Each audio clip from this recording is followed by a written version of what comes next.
अभी तक हमने डेफिनेशन पढ़ चुके हैं complementary angles, supplementary angles, adjacent angles and linear pair of adjacents. तो अब ये देख रहे हैं कि इतने एंगल्स पढ़ने के बाद में अब ये हम देखें कि इन एंगल्स के बीच में कुछ रिलेशंस भी हैं और वो रिलेशंस क्या हैं।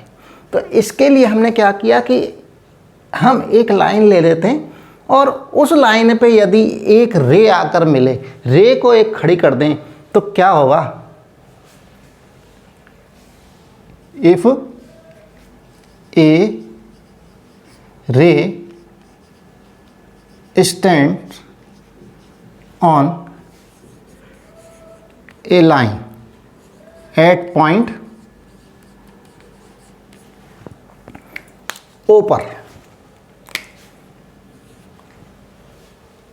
if a ray stands on a line at point O, तब क्या होगा, एंगल्स तैयार हो जाते हैं। जब भी कोई लाइंस मिलेंगी, कोई रेज मिलेंगी तो क्या होगा, एंगल्स बनेंगे। उन एंगल्स की तो जानकारी हम देख रहे हैं कि एंगल्स की नॉलेज ले रहे हैं कि एंगल्स कौन कौन से होते हैं, किस किस तरह से बनते हैं और उनमें क्या रिलेशन होता है। तो यहाँ एंगल्स फॉर्म होते हैं। कौन कौन से एंगल फॉर्म होते हैं, देखिए ए ओ सी, पहला एंगल तैयार हो गया, एंगल ए ओ सी। दूसरा एंगल कौन सा तैयार हो गया, बी ओ सी, ये एंगल हो गया, एंगल बी ओ सी। और इसके अलावा एक एंगल और है, कौन सा, ए ओ बी। भाई लाइन है, पूरा ये एंगल तैयार हो गया, देखिए ये तैयार हो गया, एंगल ए ओ बी। और जब इन दो एंगल्स को देखते हैं ए O C and B O सी, क्या देखते हैं, ये दोनों एंगल एडजेसेंट एंगल्स भी हैं। एडजेसेंट कैसे हैं, देखिए दोनों का कॉमन तो वर्टेक्स है, कॉमन आर्म है दोनों की, और दो जो नॉन कॉमन आर्म है वो इस कॉमन आर्म के दोनों साइडों में है, अलग अलग साइड में है। एक आर्म राइट में तो एक आर्म लेफ्ट में है, नो कॉमन आर्म के। तो ये क्या हो गए, एडजेसेंट एंगल्स भी हो गए।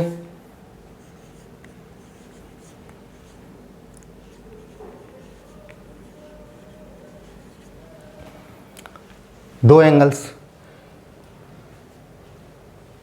तीसरा जो एंगल है एओबी, ये क्या है, स्ट्रेट एंगल है। अभी पढ़ लिया हमने स्ट्रेट एंगल के बारे में। स्ट्रेट एंगल कितना होता है, angle A O B is equal to 180 degree पूरा।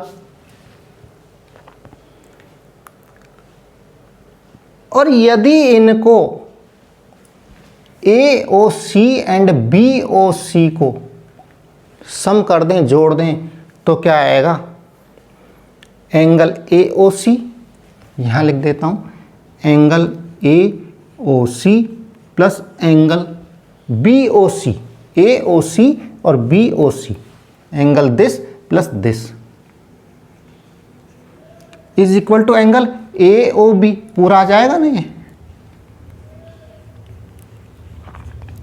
और ए ओ बी क्या है, स्ट्रेट एंगल है। स्ट्रेट एंगल कितने डिग्री का होता है, एग्जैक्ट 180 डिग्री का। तो यहाँ आ जाएगा 180 डिग्री। ये हो गया angle A O C plus angle B O C is equal to 180। और यहाँ हम तीसरा रिलेशन और देखें तो क्या हो रहा है कि ये एडजेसेंट एंगल्स, ये जो रे, अगर इसको लाइन में दो रे मान लें, इस लाइन को ओ ए एंड ओ बी, तो दोनों क्या हैं, लीनियर हैं। ये एक ही लाइन में दोनों रेस, दोनों आर्म जो हैं एक ही लाइन में। तो ये एडजेसेंट एंगल्स कौन से हो गए, लीनियर पेयर हो गया एडजेसेंट एंगल्स का।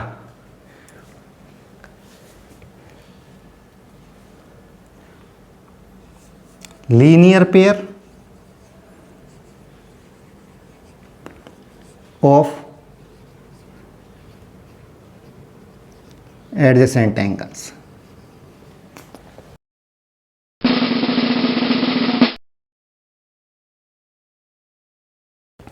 और इस सारे डिस्कशन से एक एग्जाम तैयार हो गई है। क्या हो गई है? If a ray stand on a line then the sum of two adjacent angles so formed is 180 degree.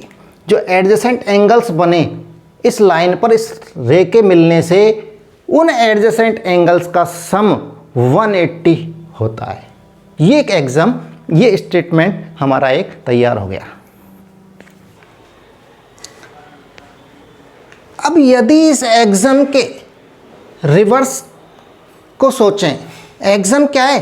दो स्टेटमेंट हैं, एक गिवन है उससे दूसरा प्रूव्ड है कि यदि if a ray stand on a line then the sum of two adjacent angles is 180 degree. और इसका रिवर्स क्या सोच रहे हैं? रिवर्स ये कर रहे हैं कि यदि adjacent sum of two adjacent angles, दूसरा स्टेटमेंट पहले लेंगे कि हमको गिवन है कि sum of two adjacent angles is 180 degree. किस तरह से? एक ये एडजेसेंट एंगल्स बने हुए हैं, किस तरह से कि ये जो दोनों सम है एंगल्स का ये 180 है, दिस प्लस दिस। तो क्या होगा? तो एक ये जो रे है ये एक लाइन पे आके मिलती है। तो ये स्टेटमेंट सही है या नहीं है? रिवर्स। तो उसको चेक करने के लिए क्या करेंगे? रूलर की ज़रूरत पड़ेगी। रूलर लेंगे और एडजेसेंट एंगल्स बना दिए हैं हमने, 4 बना दिए, और चारों को लेंगे, इनका टोटल देखेंगे सम कि एडजेसेंट एंगल्स का सम कितना है। तो देखिए पहला जो फिगर है इसमें देखिए यहाँ सम कितना है? 30 + 60 90 डिग्री।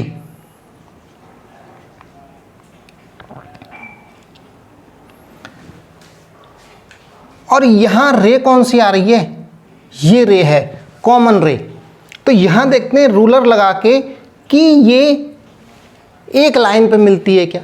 तो यहाँ देख रहे हैं, यहाँ रूलर लगा रहे हैं तो इस लाइन पे लगाते हैं। तो ये जो नॉन कॉमन लाइन रे है आर्म है ये इसमें नहीं आ रही, इस रूलर के लीनियर में नहीं आ रही है।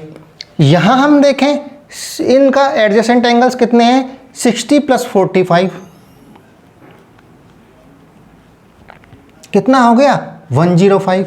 यहाँ भी देखें इस पर लगाएं, नॉन कॉमन जो आर्म है उनमें लगा के देखना है दोनों एक सीध में लीनियर फॉर्म में हैं या नहीं है।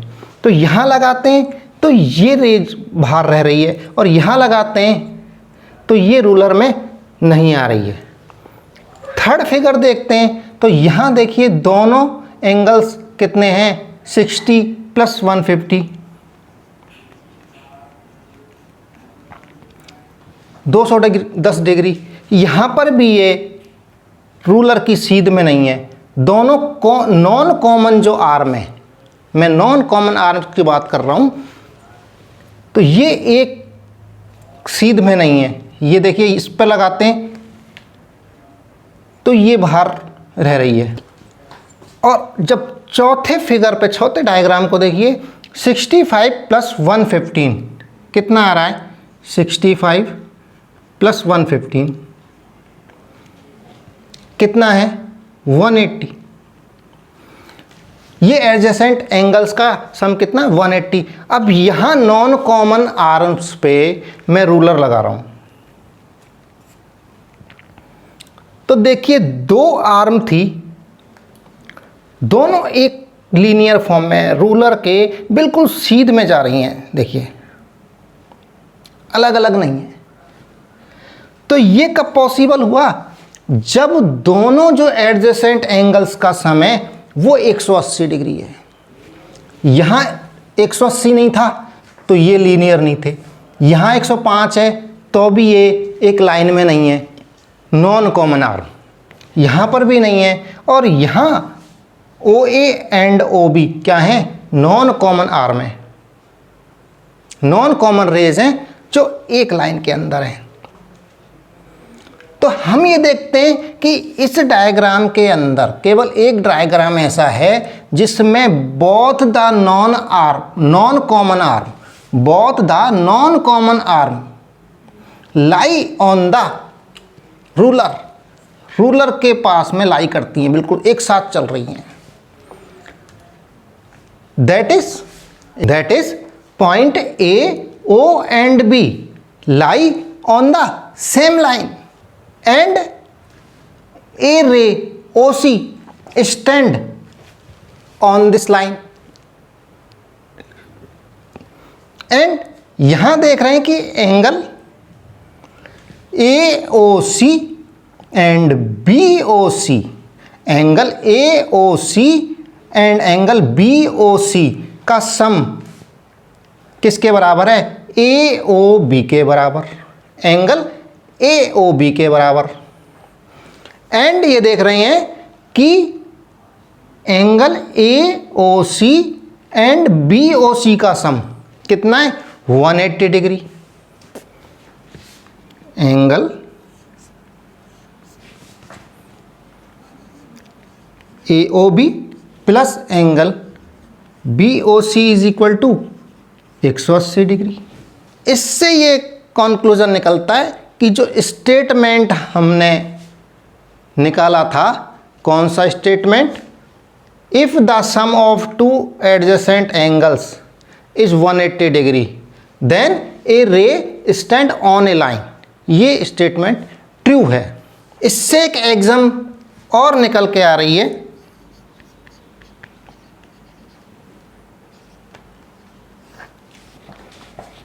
If the sum of two adjacent angles is 180 degree then non common arm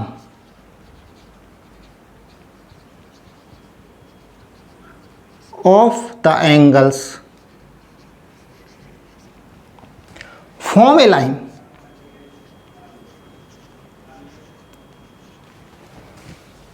समझ में आ गया कि जो दो नॉन कॉमन आर्म है वो एक लाइन की तरह प्रतीत हो रही हैं, एक लाइन की तरह दिख रही हैं। कब, जब दो एडजेसेंट एंगल्स का सम 180 डिग्री है। एंड दोनों एग्जाम्स क्या कहलाती हैं, linear pair exams. Both the